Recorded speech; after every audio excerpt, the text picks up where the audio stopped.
maalin wanaagsan daawadayaal meel kastoo aad joogtaan u diyaar garooba wararkeena maanta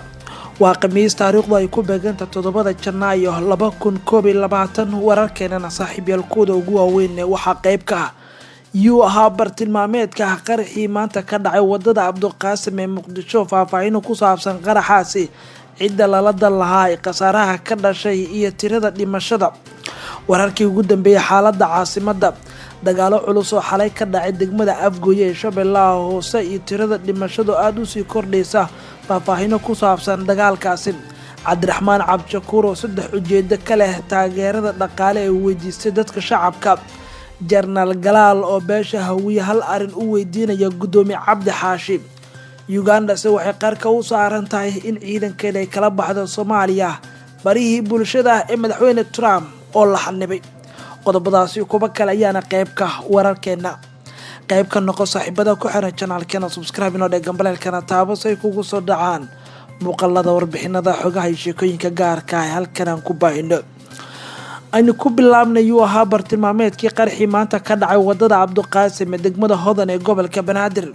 waxaa wali soo taraya macluumaadka laga leeyahay qarax aroornimadii hore ee saaka ka dhacay magaalada Muqdisho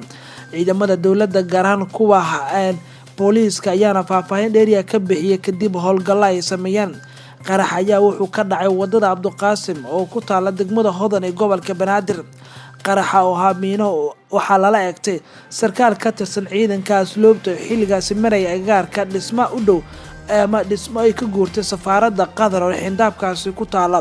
warar kala duwan ayaana ka soo baxaya qasaaraha ka dhashay qaraxa oo waxyeelo dhimasho dhaawacba sababay gudoomiye ku-xigeenka arrimaha bulshada degmada Hodan Cabdikaafi Yuusuf Nuur oo wariyaasha kula hadla goobta ayaa xaqiijiyay in qaraxaas uu ku dhintay ugu yaraan 4 qof 3 kalena ay ku dhaawacmeen oo ay ku jiraan askar ka mid ah ciidanka asluubta oo ilaalo u ahaa sarkaalka qaraxa lala beegsaday iyo sidoo kale wado mooto bajaaj leh oo halkaasi marayo isna qaraxaasi ku dhintay wadarta dhimashada ayuu gudoomiye ku-xigeenku sheegay in gaarayso 3 qof halka 4 kale ay dhaawacmeen ay u badan yihiin askarta ciidanka asluubta oo ilaalinaya sarkaalka mala huba ilaa hadda waxyeelada soo gaartay sarkaalka sidoo kale wuxuu intaa ku daray in dhaawacmeen tiro badan oo dad rayid ah iyo askartaba ay ku jiraan Cabdikaafi oo hadalkiisa sii wata ayaa shacabka uu baaqay in ay iska taxadaraan bartilmaameedyada qaraxyada ah oo ay al-shabaab ay ku bartilmaameysanayaan maalmaha dambe wadooyinka caasimadda qaraxyada la dhigayo Cabdikaafi waxa uu sheegay in bartilmaameedka qaraxu waa taliye ku-xigeenka ciidanka asluubta Jarnaal Mahad Cabdiraxmaan uu sheegay in halkaas uu maray waqtigii qaraxu dhacay gudoomiye ku-xigeenka arrimaha bulshada ayaa sidoo kale sheegay in daqiiqadaha qaraxa intuusan dhicin ka hor ay halkaasi mareen kolonyo oo horkacayo ama kolonyo galbinaya taliyaha ciidanka asluubta Jarnaal Mahad Maxamed Cabdiraxmaan oo markii uu taliyaha gaarigiisa gudbiyay laakiin gaadiidka lagu saarayay taliye ku-xigeenka iyo saraakiil ciidanka booliis asluubta ah qaraxaas lala eegtay wuxuu sheegay dhammaanba saraakiisha ciidanka asluubta ay ka badbaadeen qaraxa wuxuuna ahaa qarax miinada wadada dhinaceeda la dhigay si kastaba sarkaalkii labaad ee ka badbaadaa isku day dil ayuu noqonayaa marka loo eego habeen hore ayuu sidoo kale qarax uu ka badbaaday afyeenka ciidanka booliiska xilli uu marayay wadada 22 Oktoobar ee degmada Waaberi ee gobolka Banaadir walow aan la shaacin burburka gaadiidka soo gaaray marka laga tago mas'uuliyiinta dawladda qodobada kale ee wararka ku jira ayaan daawadayaal u gudbi doonaa markan aan ku bilaabay Afgooye haddii aan eegno dagaalo culus ayaa halkaas la soo wareynaya inay ka dhaceen degmada Afgooye ee Shabeellaha Hoose warar kala duwan ayaa ka soo baxaya dagaal al-shabaab ee ciidanka dawladda xalay ay ku dagaalameen xaafado ka mid ah degmada Afgooye ee gobolkaasi Shabeellaha Hoose gaar ahaan ciidamada loo yaqaan Bangarafta weerarkan ayaa ahaa mid 3 jiha ah oo al-shabaab ay ku qaadeen kaasoo markii dambe isku bedelay dagaal toos ah oo dhaxmara ragga weerarka soo qaaday al-shabaab ka tirsan ay ciidanka dawladda ay ku sugnaa halkaasi dagaalyahanada al-shabaab ayaa weerarka ku ekeeyay 3 bar control ay ku sugnaayeen ciidanka dawladda karaan kuwa Bangarafta waxayna ku sugnaayeen aagaga Buundaweyn Mukiga iyo waliba Haanta Dheer oo dhammaantoodba Afgooye ka tirsan ila deegaanka ayaa sheegay in dagaalka uu qaatay saacad iyo wax ka badanba halkaas ay isku adeegsanayeen hubka noocyadiisa kala duwan dhinacyada dagaalamaya ilaa hadda ma cadda khasaaraha rasmiga ay ka dhashay weerarkaas iyo weliba dagaalka oo waqti badan socday. Xaaladda ayaa saakay mid degan waxaana goobihii lagu diriiray ku sugan ciidamada xoogga dalka oo dhaqdhaqaaqyo ka bilaabay magaalada Afgooye iyo duleedkeeda. Inta badan dagaalyahanada kooxda Al-Shabaab ayaa waxay weerar gaadma ay ku qaadaan degmada Afgooye oo qiyaastii Muqdisho u jirta 30 kiiloomitir. Cabdiraxmaan Cabshakuur Warsame 3 ujeedo ayaa la sheegay inuu ka leeyahay taageerada dhaqaalaha uu weydiistay dadka shacabka ee ku nool caasimadda iyo guud ahaanba dalka oo dhan. Hogaamiyaha xisbiga wadajir Cabdiraxmaan Cabshakuur Warsame waa musharax madaxweyne ayaa shacabka Soomaaliyeed weydiistay in lagu tabaruco dhaqaale oo ku galo tartanka doorashada. Muuqaal oo iska soo duubay Cabdiraxmaan Cabshakuur oo lagu baahiyay baraha bulshada ayuu ku sheegay in laga maarmaan ay tahay in la helo tartan haddii la galayo dhaqaale lagu galo doorashada si loogu maarmo gacmo shisheeye. Ayuu dalbaday in maalgelin lagu sameeyo oo dadka shacabka ah ay taageeraan xisbigiisa maadaama go-aankaasna uu qaatay sida uu yiri Cabdiraxmaan. Dad badan ayaa isweydiinaya sababta Cabdiraxmaan Cabshakuur ku qasbaysa in taageero uu weydiisto bulshada Soomaaliyeed taas oo aan weli ka dhicin taariikhda Soomaaliya balse caadi ay ka tahay dunida marka loo eego dunida horumartay. Hogaamiyaha wadajir ayaa la aaminsan yahay inuu tallaabadani ka damacsan yahay 3 ujeedo oo kala ah. 1. Inuu asaga u weeciyo eedeymaha loo soo jeedinayay ee ah inay taageeraan dowlado shisheeye oo xiriir la leh Kenya iyo Imaaraadka Carabta kuwaas oo doonaya inuu iska baryeelo si uu muujiyo inuusan haysan taageero dowlado shisheeye oo markan wayso taageerada dadka shacabka. 2. Inuu ku raadinayo magac isla markaana uu noqonayo siyaasiga ugu horeeya ee taageero dhaqaale weydiista shacabka asagoo musharax taas oo muujinaysa inuu yahay hogaamiye dad badan ay ku xiran yihiin. 3. inuu horumaro dhanka siyaasadda uu doonayo inuu ka sameeyo qorshihiisa siyaasadeed si dadka daabacsan iyo kuwa kale ee ka shakisanba ay u aaminaan qorshaha siyaasadeed ee Cabdiraxmaan uu damacsan yahay. Waxaana siyaasiyiin badan ay sheegayeen in qorshaha Cabdiraxmaan uu yahay mid uu ku doonayo in shacbiyad badan ku kasbado sida Maxamed Cabdilaahi Farmaajo oo 4 sano ka hor shacbiyad badan ugu lahaa dadka dhexdooda. Saacadihii la soo dhaafay waxaa aad loo hadlayay baraha bulshada ee internetka goobaha ay ku wada kulmaan dadka caasimadda codeynta Cabdiraxmaan Cabshakuur ee dhaqaalaha uu weydiistay in uu tartanka ku galo. weli wararkeena ayaa la socotaan. General Galaal ayaa beelaha hawiye hal arin markan u weydiinaya gudoomiyaha aqalka sare ee dalka Cabdi Xaashi Cabdilaahi iyadoo generalkuna weerar afka oo ku qaaday hanaanka dowladda markan ay u wado. General Maxamed Nuur Galaal oo magaalada Muqdisho kaga qayb galay shir isku yimaadeen waxgaradka beelaha hawiye ayaa hadalkan ka jeediyay asoo dhowr talooyin u soo jeediyay gudoomiyaha aqalka sare dalka Cabdi Xaashi. General Galaal waxa uu waxgaradka beelaha hawiye ku bogaadiyay in xuquuqdooda ay raastaan sidoo kale uu soo jeediyay inay dhowraan xuquuqda walaalahooda asagoo si gaar ah ula dardaarmay gudoomiye Cabdi Xaashi.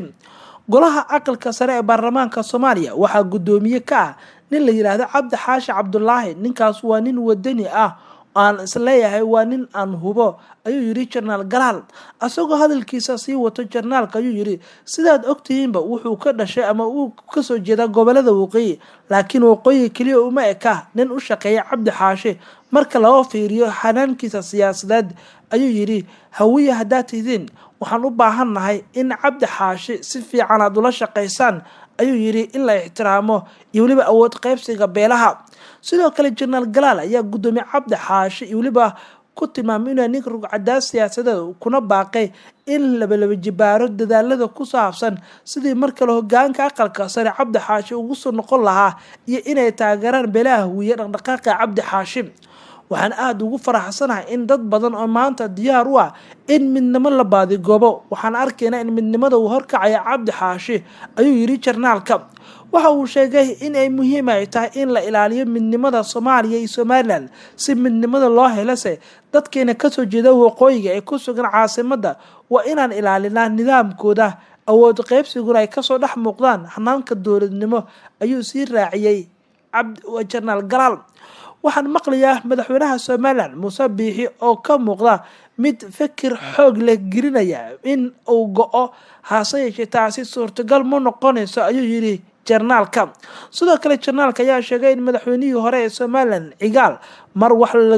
arintani wax laga weydiiyay ayuu yiri in uu diyaar u ahaa in mar kale dib u soo noqoto midnimada Soomaaliya, laakiin uu sheegay in uu aaminsan yahay in dhammaanba Somaliland ay u diyaarsan yihiin sidii mar kale loo heli lahaa midnimada koonfurta iyo waqooyiga. dowladda Uganda waxay qarka u saaran tahay ciidankeeda ay kala baxdo Soomaaliya xilli dalkaas uu wajahayo marxalad doorasho.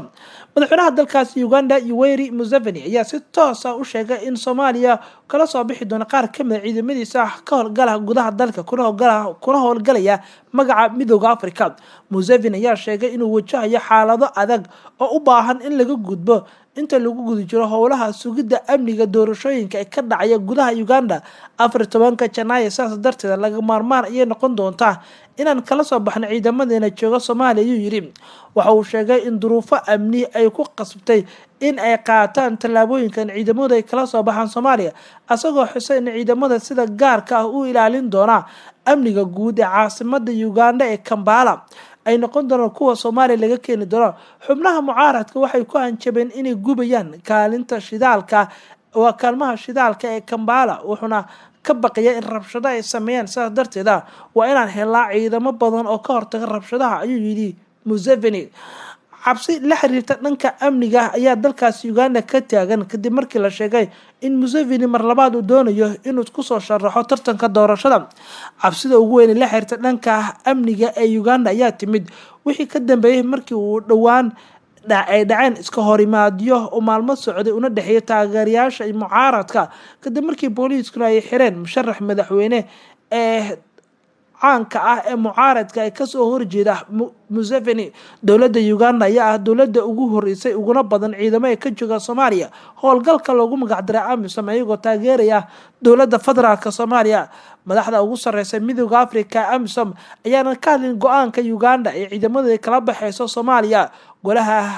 goluhu waxa Midowga Afrika ay sheegayaan in ilaa 17,000 oo askar ah oo qayb ka ah Midowga Afrika ee Soomaaliya ku sugan kuwaas oo ka kala socda dalalka Uganda, Burundi, Djibouti, Kenya iyo Ethiopia ay qayb ka yihiin howlgalka ka soconaya Soomaaliya. hagaag daawadayaal wararkii ugu dambeeyay ee Mareykanka haddii aan eegno rabshado iyo Mareykanka ka soconaya waxaase la soo warinayna akoonadii baraha bulshada la xanibay. Trump oo Twitterka, Facebook xayiraad ayaa lagu soo rogay, mana jirto falcelin badan oo laga sameyn karo muuqaalada iyo qoraalada lagu baahinayo baraha bogagga gaarka madaxweyne Trump. baraha bulshada caanka ah ee sida Twitterka iyo Facebook ayaa xanibaad la saaray kuwaas oo aan la arki karin fariimaha uu soo dhigay madaxweyne Trump aan laga falcelin karin iyadoo saacadihii ugu dambeeyay xanibaadda lagu soo rogay oo fariimaha la soo dhigay baraha Twitterka iyo Facebook dadku aysan reaction badan ka bixi karin. Trump ayaa laga joojiyay muddo 12 saacadood isticmaalka Twitterka kadib markii qoraal uu soo dhigay loo arkay kuwa kicin kara qalalaasaha xilli taageerayaasha taageersan Trump ay weerareen aqalka Congress-ka Mareykanka. madaxweynaha Mareykanka ayaa fariintiisa ugu dambeysay muuqaal ku yiri waa idin jeclahay, waxaan dareemayaa xanuunka dalkan uu ka jiro, waxaad u baahanahay inaan isbedel sameyno kuwaas oo loo arko kuwa laabla kicin ah dhibaatano ku ah hurinta colaadda Mareykanka. maamulka Twitterka ayaa bogga Trump ka dalbaday in laga saaro 3 muuqaal uu soo dhigay kuwaas oo la sheegay in ay kuwa laabla kicin ah dadkuna kicin kara. sidaas darteedna maamulka Twitterka ayaa la sheegay inay aqbaleen go'aanadaas guud ahaan ay hakiyeen Twitterka qoraalada uu soo dhigayo Trump inaysan noqon karin kuwa dadku falcelin badan ka bixiya. wuxuuna ku hanjabay shirkadda Twitterka Trump in tallaabo uu ka qaadi doono haddii xayraadan ay sii saarnaato. dhanka kale Facebook ayaa asna muddo 24 saacadood xanibaad ku soo rogay akoonada Mr. Trump iyo YouTube-ka. sidoo kale muuqaalada YouTube-ka ayaa la sheegay in guud ahaanba la hakiyay. dhammaanba arrimahan ayaa waxaa loo sameynayaa in uusan Trump u adeegsan kicinta dadweynaha reer Mareykan ee hadda aad u kacsan. taageerayaasha Trump ayaa xalay galay aqalka ama xarunta Congress-ka waxayna isku dhaceen booliiska taasoo rabshado ay ka dhalatay. Trump ayaa muuqaalo iyo qoraallo soo dhigay Twitterka kuwaas oo loo arkay kuwo uu kaga faa'iideysanaya rabshadaha Mareykanka uu doonayo inuu sii kiciyo taageerayaashiisa. hagaag daawadayaal warbixinadan ayaa ugu waaweynaa wararkeenii maantana waan eegantaas